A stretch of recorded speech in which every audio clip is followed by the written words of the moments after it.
রহমান, এছাড়াও কাজী আরাফাত তাহমিদ আমাদের সঙ্গে আছেন শাহরিয়ার পার্থ সহ আরো অনেকে। আপনি যদি থাকতে চান তাহলে চলে আসতে পারেন আমাদের পেজে www.facebook.com/radio.ফুর্তি, এই পেজে চলে আসতে পারেন এবং আশা করছি যে আপনাদের পুরো সময়টা অনেক ভালো কাটবে। আমি চলে যাচ্ছি আফনান ভাইয়ের কাছে, এবং আফনান ভাই আজকে অনেক ব্যস্ত ছিলেন, তারপরেও আফনান ভাইকে আমি কালকে রাত্রে যখন জানালাম যে আজকে আসবেন কিনা, উনিও রাজি হয়ে গেছেন। Thank you so much, thanks for coming. And আমরা আপনার এই বছরের শেষ ভূত এফএমে আপনাকে স্বাগত জানাচ্ছি এবং সেই সাথে জানতে চাই আপনার ঘটনা। থ্যাংক ইউ রাসেল ভাই। আসসালামু আলাইকুম লিসেনার্স।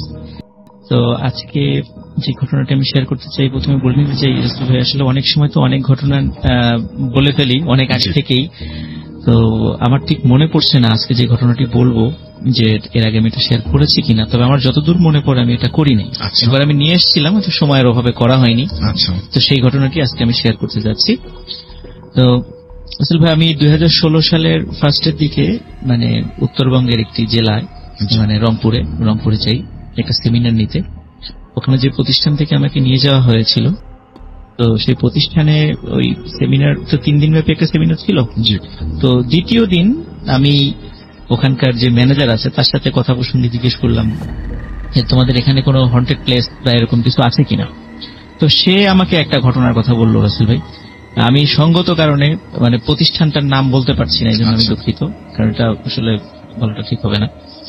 তো ওই ছেলেটি একটি ওই স্থানীয় একটা প্রতিষ্ঠানে সে চাকরি পায়, একজন লোকের সুবাদে সে ওখানে চাকরিটা পায়।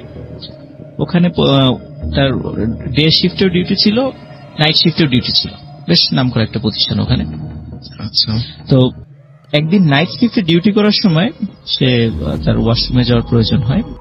তো ওয়াশরুম থেকে বের হয়ে যে বেসিন ছিল, সে যখন আয়নায় মুখ ধুচ্ছিল তখন সে দেখলো যে আয়নার দিকে তাকিয়ে পুরো আয়নায় মানে রক্তর ফোঁটা, মানে রক্ত মনে হয় বেয়ে বেয়ে পড়ছে আয়না দিয়ে। প্রথমে সে দেখে মানে বেশ অবাক হয়েছে, কি ব্যাপার, কিন্তু হঠাৎ করে মনে হলো তার ঠিক পিছনে কেউ দাঁড়িয়ে আছে এবং পিছন দিকে তাকিয়ে সে কাউকে দেখে না। সে যখন মানে হঠাৎ করে মানে ভয়টা পায়, সে সাথে সাথে দৌড় দিয়ে সেখান থেকে বের হয়ে যায় এবং বের হওয়ার পরে পরের দিন থেকে সে আর ওখানে চাকরিতে যায়নি এবং বলে যে এখানে আমি যাব না, এখানে সমস্যা আছে, মানে একটা অজুহাত দিয়ে বলে যে আমি এখানে চাকরি করবো না। রাসেল ভাই, তার যে আত্মীয়ের রেফারেন্সে ওখানে গিয়েছিল, ওখানে ওই আত্মীয়ের কাছ থেকে বেশ কিছু ঘটনা জানতে পারে প্রতিষ্ঠান সম্পর্কে। তো সেটা হলো রাসেল ভাই যে ওই প্রতিষ্ঠান মানে যে জায়গাটার উপরে অবস্থিত, ওটা কিন্তু একসময় শ্মশান ছিল। ইভেন আমি ওখানে নিজে গিয়েছি, কিন্তু ওখানে আমি যখন ওর কথা শুনি আমি ওখানে গিয়েছিলাম ওটা দেখার জন্য। তো কিন্তু আমি যখন ওখানে যাই রাসেল ভাই, ওটা মানে কেন জানি আমাকে ভিতরে ঢুকতে দেওয়া হয়নি, বলে যে এখানে ঢোকা যাবে না। আমি খুব অবাক হই, আমারই এমন কোনো প্রতিষ্ঠান নয় যে সেখানে ভিজিটর ঢুকতে পারবে না। তো তারপরও কেন জানি মানে তাদের আচরণগুলো আমার কাছে খুব অদ্ভুত লেগেছে। তো ওনার যে আত্মীয়ের কাছ থেকে যেটা জানা যায় সেটা হচ্ছে রাসেল ভাই যে এখানে এক জমিদারের একটা বিশাল একটা শ্মশান ছিল। তো জমিদার অনেক সময় কি করতো, মানে বেশ মানে তার সাথে যাদের শত্রুতা থাকতো অনেক সময় তার লোক দিয়ে তাদেরকে হত্যা করিয়ে মানে ওখানে এনে মানে পুড়িয়ে ফেলত এবং তার আত্মীয় স্বজনরা কখনো জানতোই না যে এই লোকটা আর জীবিত নাই। এরকম বহু ঘটনা ওই জায়গাতে ঘটেছিল মানে ওই সময়। তো যখন এই বিষয়গুলো একটা সময় যখন মানে আমরা জানি যে 1950 সালের দিক থেকে কিন্তু বাংলাদেশে জমিদারি প্রথাটা বিলুপ্ত হয়ে যায়, তখন এদের দেশ ভাগের আগে মানে পাকিস্তান পিরিয়ড থেকে যখন এই বিষয়গুলো হয়ে যায়, তখন ওনারা কিন্তু আবার ভারতে চলে যায়। তখন ওই জায়গাটা পরিত্যক্ত থাকে এবং ওই জায়গাটাই পরবর্তীতে একসময় সরকার এটা নিজে নিয়ে নেয় আর কি। এবং ওখানে দীর্ঘদিন কোনো কিছু মানে কোনো প্রতিষ্ঠান গড়ে ওঠেনি, পরবর্তীতে হয়েছে। তো যাই হোক ভাই, ওখানে যে ভাই যে চাকরিতে গিয়েছিলেন পরে এবং উনি চলে আসলেন, তো ওনার যে সেই আত্মীয় যে বিষয়টা বর্ণনা করেন সেটা হচ্ছে এমন যে ওখানে একজন ব্যক্তি মানে তার গল্প আর কি করেছেন যে ওখানে এক ব্যক্তি উনি চাকরিতে যান। তো প্রথম কয়েকদিন মানে ঠিকঠাক মতো ডিউটি করেন, যখন নাইট শিফটটা ডিউটি চলে আসে দেখা যায় সকালবেলা বাসায় গেলে ওনার মধ্যে কিছু অস্বাভাবিকতা পরিলক্ষিত হতো। আচ্ছা, মনে হতো যে উনি সুইসাইড করবেন বা উনি জীবনের প্রতি খুব বিরক্ত, এরকম মনে হতো। তো অদ্ভুত ব্যাপার রাসেল ভাই, কোনো একদিন নাইট শিফটে ডিউটি করার পরে ওই ব্যক্তিকে আর খুঁজে পাওয়া যায়নি, আজও কোনো খোঁজ খবর নাই তার। এবং এটা কিন্তু উনি একা নন, এই ঘটনা নাকি মাঝে মাঝেই ঘটে ওখানে। আচ্ছা, তো এই ঘটনা এবং ওই যে আয়নায় যে এই যে কোন রক্ত দেখা যায়, এটা নাকি রাসেল ভাই এখনো ওখানে হয়, কিন্তু প্রতিষ্ঠানের খাতিরে ওনারা এই বিষয়গুলো কখনো প্রকাশ করেন না। আমিও প্রতিষ্ঠানের নামটা বলতে চাচ্ছি না রাসেল ভাই। তো আজকে রাসেল ভাই আমি আসলে বেশ একটা মানে খুব মানসিক একটা প্রেশারের মধ্যে ছিলাম। তারপরে বছরের শেষ, মানে যেহেতু ভূত এফএম, তা আমি আসলে চাই নাই যে এই সুযোগটা হাতছাড়া করতে। তো ইনশাল্লাহ আশা করছি যে নতুন বছরের প্রথম এপিসোডে ইনশাল্লাহ অনেক আবার আসবো, ইনশাল্লাহ অনেক সুন্দর সুন্দর আরো গল্প ইনশাল্লাহ। এবং বাবু ভাই যদি আসতে চান চলে আসবেন, এবং আমরা প্রথম এপিসোডটাও এভাবেই করতে চাই। আমরা একটা ছোট্ট বিরতিতে যাব এবং বিরতির পরে আবারও ফিরে আসবো। সেই পর্যন্ত আশা করছি আমাদের সঙ্গে থাকবেন। স্টে টিউনড টু রেডিও ফুর্তি 88 FM and do ফুর্তি। Bhoot FM, tonight comes alive with Graminphone.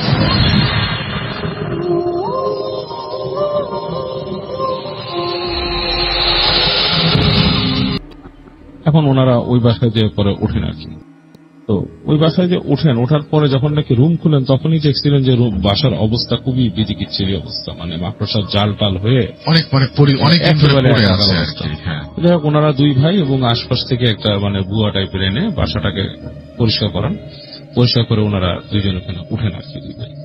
তো ওনার ছোট ভাই যে ছিলেন, কামাল ভাই ছোট ভাই তমাল, উনি ওনার থেকে বেশ খানিকটা ছোট, উনি ইউনিভার্সিটিতে পড়ে না, মানে কলেজে পড়ার কথা এরকম বয়স আর কি।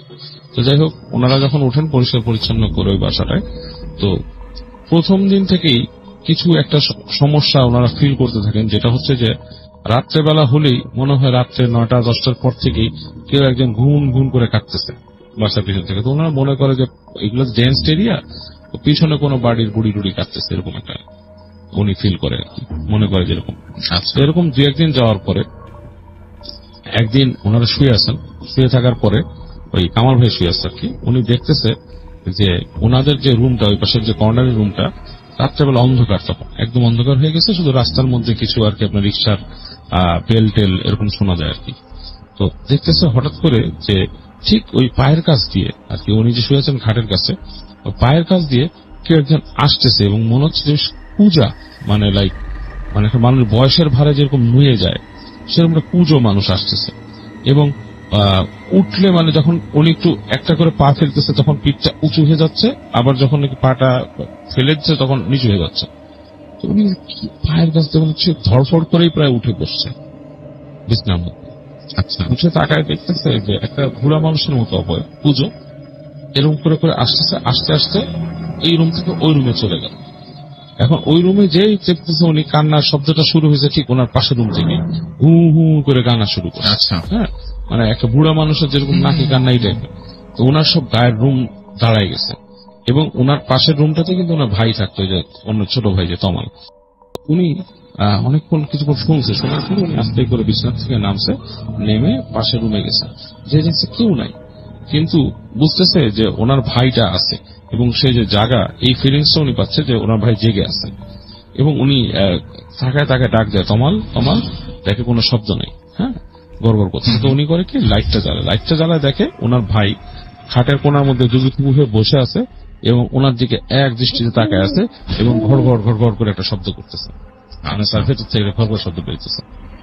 উনি ভাইয়ের এই মানে সাডেন চেঞ্জ দেখে বেশ ভয় পেয়ে যায়, এবং ওনার ভাইয়ের সাথে যখন কথা বলতে চায় দেখে ভাই ঘড় করতেছে, কথা বলে না, এবং মানে অপ্রকৃতস্থ হয়ে গেছে।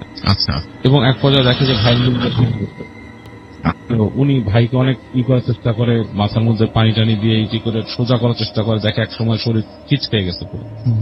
যাই হোক, এই অবস্থা উনি বুঝতে পারে না ঘটনাটা কি হয়, এবং উনি সকালবেলা উঠেই ওনার বাবাকে খবর দেয়, হ্যাঁ, যে এরকম অবস্থা, যে মানে পোস্ট অফিসে যে ওরকম অসুস্থ হয়ে গেছে, এরকম ব্যাপার। তো ওনার বাবা ওই মফস্বল শহর থেকে চলে আসে, তার একদিন পরে, এবং এর মধ্যে ইন দ্য টাইম ডাক্তার ডেকে নিয়ে আসছে। কি হয়েছে? ডাক্তার বলে যে কি সিজার আছে নাকি, মৃগী রোগ? বলছে না, মৃগী রোগ নাই, লক্ষণগুলো মৃগী রোগের মতো। এরকম কেন হয়েছে? আচ্ছা, তো ইন দ্য মিন টাইম উনি যখন যায়, ওই আশেপাশের কিছু দোকানের লোকজন ওনাদের সাথে কথা বলে, ওনার সাথে বলে যে আপনারা কোন বুদ্ধিতে এই বাসায় আসছেন, এটা তো খুবই মানে ভয়ের বাসা, এখানে মানুষ থাকে না, দেখেন থাকতে পারে না, তালা মেরে দিয়ে ওনারা চলে গেছে। এখানে মানে খুব খারাপ, ভয় পায় মানুষ আশেপাশে। আমরা নিজেরা ওই বাসার ধার কাছে দেখেছি না, রাত্রেবেলা আমরা দেখি ওই গ্রিলের মধ্যে পা ঝুলে বসে দিচ্ছে মানুষ, এরকম জিনিস, কিন্তু আসলে সেটা মানুষ না। মানে তার মানে ওই বাসার কেউ না, বাসার কেউ না, মানে মানুষই না, মানে সেটা তারা বুঝে কেমন মানুষই না, কারণ তার আচার আচরণে দেখা গেছে উপর থেকে লাফ দিয়ে পড়ছে নিচে, এই ধরনের জিনিসপত্র। এনিওয়েজ, তো উনি তারপরে শুনে মানে এই করবো না, বাবা আসা পর্যন্ত ওয়েট করে। তো ওনার বাবা যখন আসে, আসার পরে ওনার বাবা দেখে বলে যে ছেলে তো মনে হয় অন্য কিছু হয়েছে, হ্যাঁ এটা কি না। তো ছেলেকে ঘুম পাড়ায় রেখে ওনার বাবা বসে থাকেন। তো এক পর্যায়ে ওনার বাবা রাত্রেবেলা বলে যে আমি ওর সাথে শুচ্ছি, এসে তুমি শোন।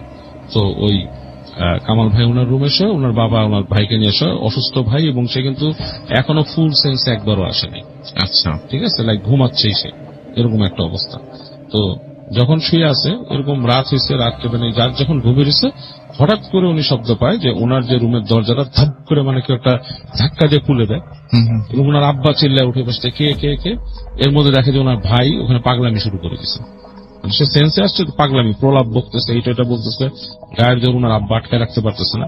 উনি তখন অনেক কষ্টে ওনাকে রাত্রেবেলা ওর ভাইকে দমায় রাখে, এবং একসময় সে সেন্সলেস হয়, এবং সকালবেলা যে ফজরের নামাজের পর একজন হুজুরকে ডেকে নিয়ে আসে এখানে, ওখানে কাছাকাছি এক মসজিদে, বলে যে এখানে একজন পরেশগার হুজুর আছেন, ওনাকে নিয়ে আসলে দেখেন। তো হুজুর যখন বাসায় আসে, হুজুর পাড়া দিয়েই বলে যে এই বাসাটার মধ্যে সমস্যা আছে, এখানে উঠছেন কেন? এখানে খুব বাজে জিন বসবাস করে, এবং ওই জিনের কাউকে এখানে অ্যাকসেপ্ট করবে না। এবং ওই হুজুর যখন নাকি বাসায় পাড়া দিচ্ছিল, তখন নাকি হুজুরের পা মোচড়ায় বাঁকা করে দিচ্ছিল, হুজুর ঢুকতে পারেন না। এবং উনি দোয়া পড়ে তারপর ঢুকে বলে যে আপনারা কি আদৌ চান যে এই বাসাটা থাকতে? দুইটা অপশন আছে, একটা হচ্ছে যে আপনার ছেলেকে আমি নিয়ে ঝাড়াই দিতে পারি, তার উপর যে প্রভাবটা পড়ছে সেটা চলে যাবে। আর আরেকটা জিনিস হচ্ছে যে এই বাসা যদি আপনি বন্ধ করতে চান, সেটা এখন আমার পক্ষে সম্ভব না, এটা মানে অনেক আছে, সিস্টেম আছে, সেগুলোতে করতে হয়। তো ওনার বাবা তখন চিন্তা করে যে না, আসলে এটা তো আমার পক্ষে এই বাসা বন্ধ করা, এইগুলো ঝামেলার মধ্যে কিভাবে যাবো। তো বলছে এই চেষ্টাটাও করেন না আপনারা, কারণ কি এই যে জিনটা আছে অনেক একটা এল্ডার, মানে অনেক সিনিয়র একটা জিন, অনেক পুরানো বয়স্ক, এবং সে এটা অ্যালাউ করবে না, আপনাকে অনেক ঝামেলা করবে, এরা অনেক যাইতে চায় না। অনেকে আছে এরকম, যেখানেই দেখবেন যে এই ধরনের জিনিস হচ্ছে, তারা হচ্ছে অনেক পুরানো, এরা মানুষকে অনেক সমস্যা করে, এবং আপনার ছেলেকে কিন্তু শেষ করে ফেলবে এখানে থাকলে, সুযোগ পেলেই হচ্ছে। তো ওনার ওই ঝাড়ায় আর কি, তো ওর ভাইকে ঝাড়ায়, অনেক কষ্ট হয় ভাইকে ঝাড়াইতে। রাসেল ভাই তার মানে লাইফ একদম হয়ে যায়, ভাইকে ওখানে ঝাড়ায়, এবং আলটিমেটলি অনেক বছর পর্যন্ত ওনার ভাই মানে ওই যে রাস্তায় বেরোতে পারতো না, তাবিজটা ক্ষয় হয়ে গেলে তার সমস্যা হইতো, তারপর এই ধরনের প্রবলেম গুলো হতো। এবং ওই আলটিমেটলি ওই বাসা নাকি পরবর্তীতে, আমি জানি না এখনো আছে কিনা, ওটা বলছে কামাল ভাই যেটা বলছিল যে বাসাটা এখনো থাকতে পারে, কারণ ওই জায়গায় ডেভেলপার ঢুকে নেই, এখনো সম্ভব না, এই জন্য কোথায় হয়তো বলছে যে ওই মানে একটা নির্দিষ্ট জায়গা উনি বলছে, ওই জায়গায় গেলে যদি বাসাটা এখনো থাকে, তাহলে দেখবা আমার বিশ্বাস ওখানে এখনো মানুষ থাকে না। রাইট, আরো অনেকে। আমি চলে যাব এখন আমাদের পরবর্তী অতিথির কাছে, যিনি নতুন ফার্স্ট টাইম ভোকাশনে এসেছেন, এবং তার একটা ঘটনা তিনি শেয়ার করবেন। আপনার নামটা প্লিজ একটু বলবেন, তারপর আপনার ঘটনায় যাব আমরা। হ্যালো লিসনার্স, আমি রুহুল বলছি। জি, ঘটনায় যাই আমরা। আমি সরাসরি ঘটনাতেই চলে যাচ্ছি। তো এটা ছিল কোন একটি গ্রীষ্মের ছুটির ঘটনা, যেখানে আমি আমার মামিদের বাসায় বেড়াতে গিয়েছিলাম। তো সেখান থেকে কোনো একদিন ডিনারের শেষে আমরা সবাই জড়ো হয়েছিলাম নিচতলাতে গল্প করার জন্য। যে বাড়িটাতে আমরা থাকছিলাম সেটা ছিল দোতলা। তো কিছুক্ষণ পরে ডিসাইড করা হয় যে আমরা বেশ কজন দোতলাতে ঘুমাবো, এবং বাকি যারা রয়েছেন ওনারা নিচতলাতে ঘুমাবেন। সো আমি যথারীতি, তখনকার বেশ আগের ঘটনা সেটা, তখন 3 গোয়েন্দার বই পড়তে খুব পছন্দ করতাম। সো যথারীতি আমার সাথে সেগুলো ছিল। দোতলায় গিয়ে ঘুমানোর আগে আমি ওগুলোর সাথেই আমার যতক্ষণ ঘুম না আসছিল ততক্ষণ সময় জ্ঞাপন করার চেষ্টা করছিলাম।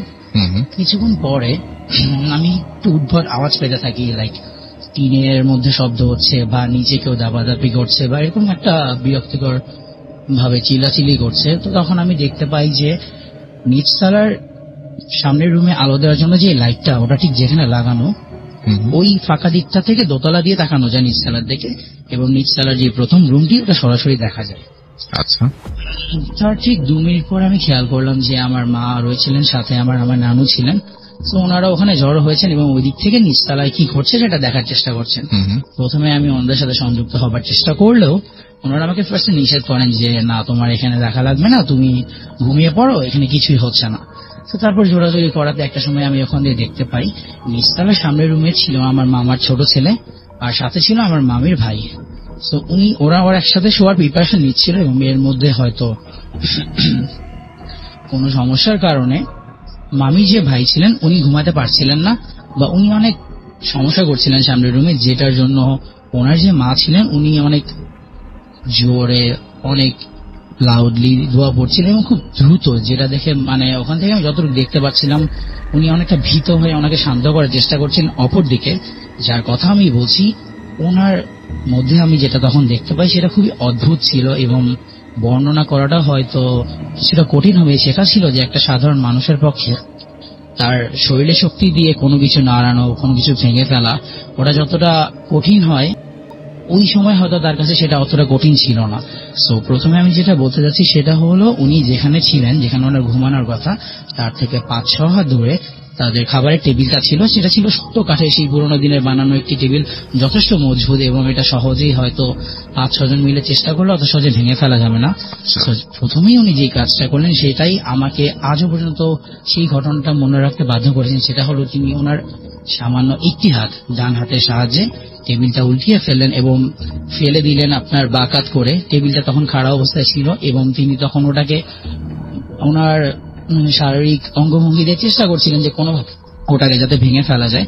সো আমরা সবাই জানি যে টেবিলের 4টা পা থাকে এবং একটা পা উনি এত সহজে উপড়ে ফেলেন যেটা কিনা বিশ্বাস করাটা ওই সময় অবশ্যই কঠিন ছিল, যা আজও আমি ভুলতে পারছি না। একটা মানুষের ক্ষেত্রে যতটাই জোর প্রয়োগ করা যায় শরীর দিয়ে, এখানে একটা টেবিলের পা উপড়ে ফেলা কিন্তু অতটা সহজ না। কিন্তু যেটা আমি দেখেছিলাম সেটা হলো উনি ওনার এক হাত দিয়ে অনেক সহজেই ওই পাটি উপড়ে ফেলেন এবং কোন রকম জোর জবরদস্তি তার করতে হয়নি, যেটা কিনা ওই সময়ে ওখান থেকে ওটা সাক্ষী হয়ে থাকাটা অনেক কষ্টসাধ্য ছিল আমার জন্য। তারপর ওনার সামনে ছিল পুরোনো দিনের একটা সাদা কালো টেলিভিশন, যেটা কিনা আমরা সবাই জানি যে পুরোনো দিনের টিভিগুলো একটু ভারী আজকালকার দিনের টিভিগুলোর কাছ থেকে। তো তারপর দেখা যায় যে উনি ওটাও ওনার এক হাত দিয়ে ধরে নিয়ে অনেক দূরে ছুঁড়ে ফেললেন এবং ওটাও সাথে সাথে ভেঙে ফেললেন। মোট কথা উনি চাচ্ছিলেন যে ঘরের আসবাবপত্র যেগুলো ছিল ওগুলোকে একটাকেও ঠিক না করতে।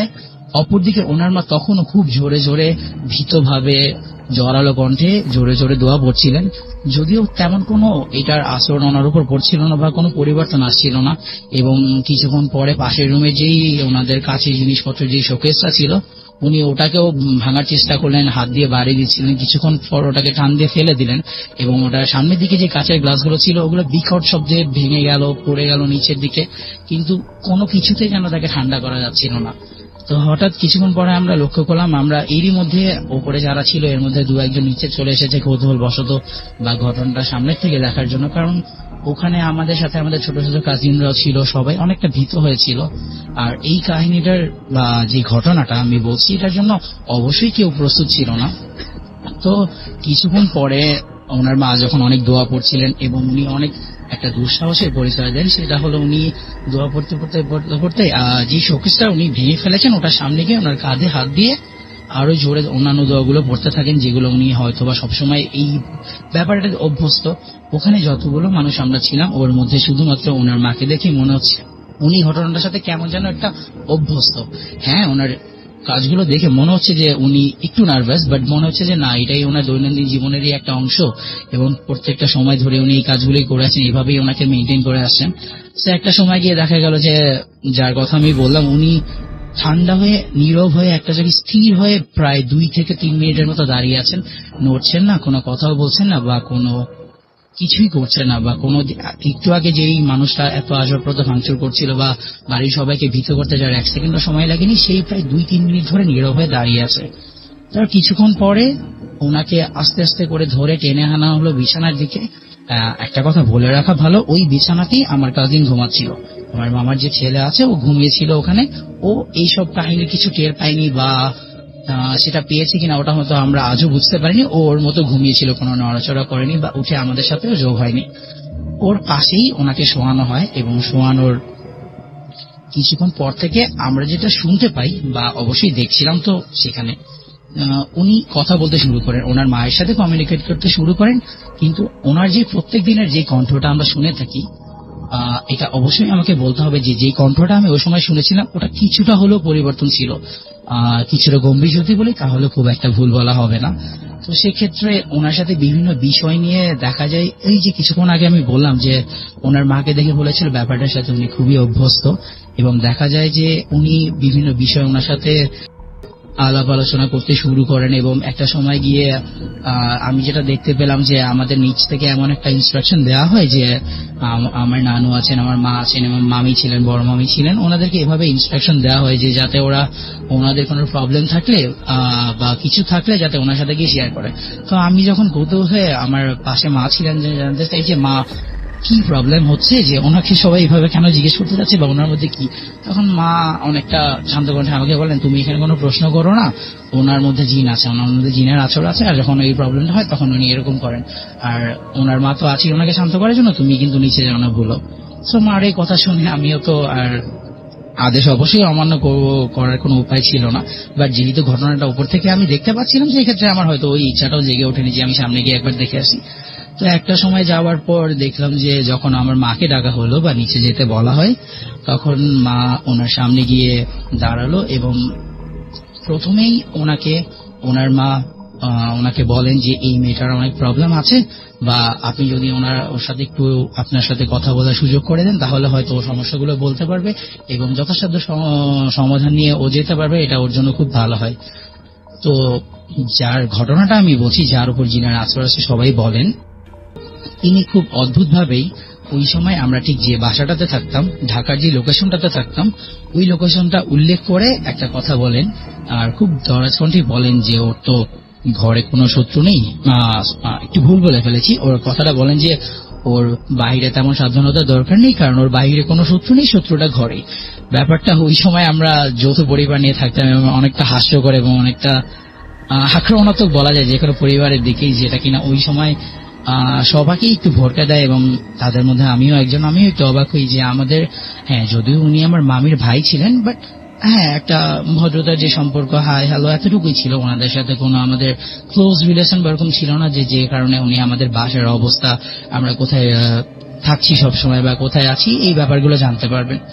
তো কিছুক্ষণ পরে উনি আমাদের পরিবার সম্পর্কে আরো কিছু বিস্তারিত বলেন এবং আমার মাকে কিছু সমস্যার সমাধান দেন, যেগুলো উনি বলতে বলতে একটা সময় সমস্ত ঘটনা আম্মাকেও একটা সুযোগ দেন যে যাতে আম্মা আমার প্রবলেমের কথাগুলো বলতে থাকে। তো একটা সময় গিয়ে আমি দেখলাম যে হ্যাঁ মার ঘটনাগুলো শেষ হয়ে গেছে, এরকম পরিবারের অন্যান্য যে সদস্যগুলো ছিল ওরাও একে একে ওদের ঘটনাগুলো ওনার সাথে বলতে থাকে এবং উনিও খুব তাড়াতাড়ি যে এমন একটা ভাবে সবাইকে রিপ্লাই করছিলেন যে হয়তো ঘটনাগুলো ওনার বেশ জানা এবং সবাইকে কোনো না কোনো একটা লাইন দিয়ে কথা দিয়ে ভরকে দিচ্ছিলেন যে হ্যাঁ এই সবগুলো বিষয় উনি পূর্বে থেকে অবগত রয়েছেন এবং সমাধান তাকে দিতে থাকেন প্রত্যেকটা সময়। এবং কিন্তু এরই মধ্যে ওনার মা কিন্তু একটা মুহূর্তের জন্য থামেনি বা আমি ওনাকে কখনো দেখিনি যে তৃষ্ণার্ত হয়ে সরে গেছেন। উনি অনবরত দোয়া পড়েই যাচ্ছিলেন এবং দোয়া পড়তে পড়তে একটা সময় আমরা যেটা লক্ষ্য করি যে যতটা সময় উনি ছিলেন কথা বলছিলেন,